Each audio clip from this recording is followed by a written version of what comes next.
Memphis से San Jose की उड़ान जो मौत के खुचक में फंस गई।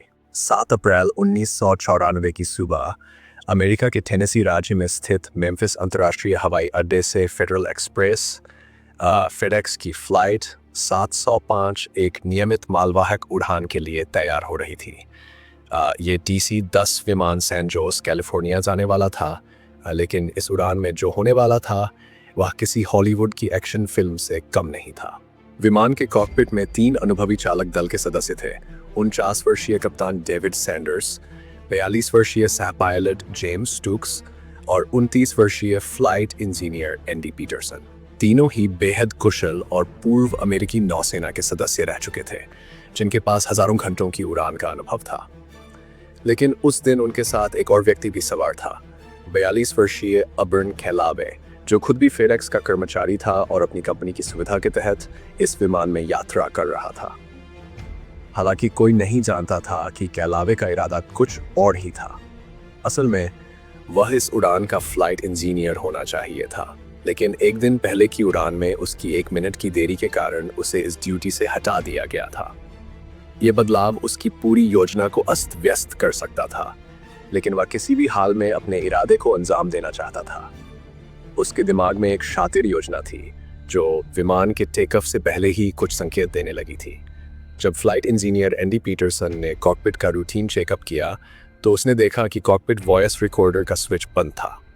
उसे यह अजीब लगा, इसलिए उसने तुरंत इसे एंड कर दिया।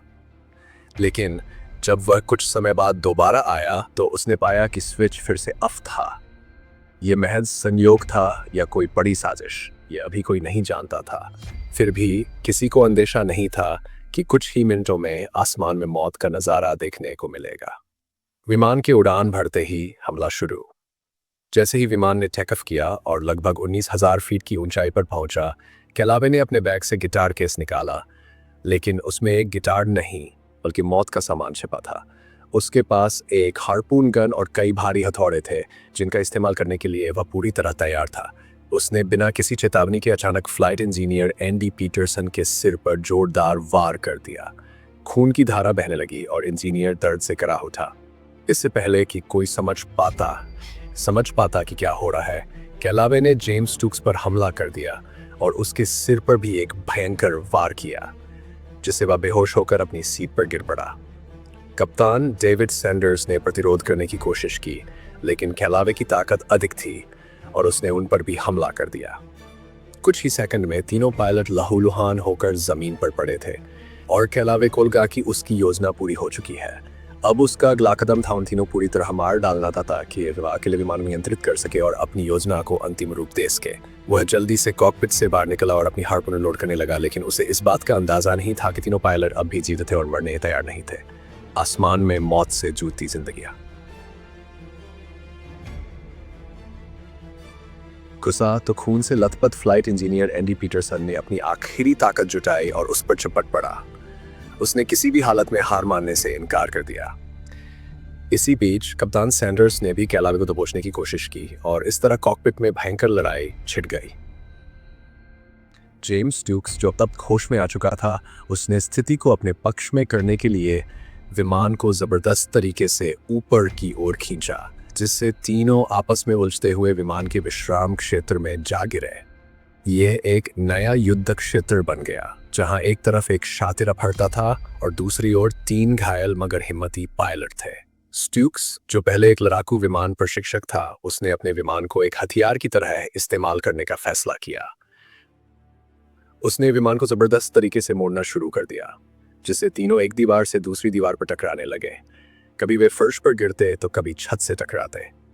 स्टूक्स ने विमान को 140 डिग्री तक मोड़ दिया और फिर अचानक नीचे गिराना शुरू किया, जिससे विमान की गति खतरनाक रूप से बढ़ गई। DC-10 विमान की अधिकतम रफ्तार लगभग 695 किलोमीटर प्रति घंटा होती है, लेकिन उस समय विमान की गति 800 किलोमीटर प्रति घंटा से भी ज्यादा हो चुकी थी। पूरा विमान जबरदस्त तरीके से हिल रहा था और कभी भी टुकड़ों में बिखर सकता था, लेकिन स्टूक्स को अब भी अपनी टीम पर भरोसा था। उन्होंने विमान को नियंत्रित करने की कोशिश की, और इसी दौरान कैलावे एक बार फिर हमला करने की कोशिश करने लगा। इस बार कप्तान सैंडर्स और इंजीनियर पीटरसन ने पूरी ताकत से उसे दबोच लिया। सैंडर्स ने उससे हथौड़ा छीनकर उसके ही सिर पर जोरदार प्रहार किया, जिससे उसकी ताकत कम हो गई। अब लड़ाई खत्म हो चुकी थी, कम से कम कॉकपिट के अंदर। आखिरी चुनौती, विमान को सुरक्षित जमीन पर उतारना। अब सबसे बड़ी चुनौती की इस बुरी हालत में विमान को सुरक्षित लैंड कराया जाए। कप्तान सैंडर्स ने विमान को नियंत्रित किया और तुरंत में मेम्फिस लौटने का फैसला किया। लेकिन एक और बड़ी समस्या यह थी कि विमान पूरी तरह से ईंधन से भरा हुआ था और उसका वजन 16 टन ज्यादा था। सैंडर्स ने ईंधन कम करने की कोशिश, लेकिन उनकी चोटों के कारण वे नियंत्रण स्विच तक नहीं पहुंच पा रहे थे। इसी दौरान कैलावे ने आखिरी बार संघर्ष करने की कोशिश की, लेकिन इस बार उसे पूरी तरह काबू में कर लिया गया। अब सैंडर्स को विमान को लैंड कराना था, लेकिन विमान की गति बहुत तेज थी। उन्होंने रनवे की ओर विमान मोड़ा और 90 डिग्री दाईं ओर मोड़कर उसे सही दिशा में लाने की कोशिश की।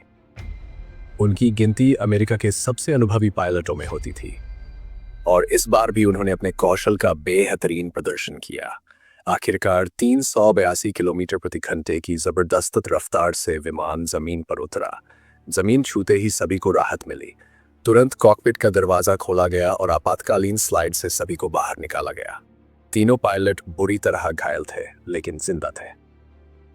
आखिर कैलावे ने ऐसा क्यों किया? बाद में यह पता चला कि कैलावे ने यह अपहरण पैसों के लिए किया था। उसने अपनी नौकरी की जानकारी में झूठ बोला था और फेडेक्स उसे निकालने वाला था। उसे अपनी नौकरी, अपने परिवार और अपने बच्चों के भविष्य की चिंता थी। उसे लगा कि अगर वह विमान को दुर्घटनाग्रस्त कर दे तो उसे $25 लाख का बीमा मिल सकता था। लेकिन उसकी योजना नाकाम हो गई और उसे बिना पैरोल के आजीवन कारावास की सजा मिली। इस घटना के बाद 26 मई 1994 को तीनों बहादुर पायलटों को गोल्डन मेडल दिया गया, जो नागरिक उड्डयन का सर्वोच्च सम्मान है। हालांकि वे दोबारा उड़ान नहीं भर सके, लेकिन उनकी बहादुरी की कहानी हमेशा याद रखी जाएगी।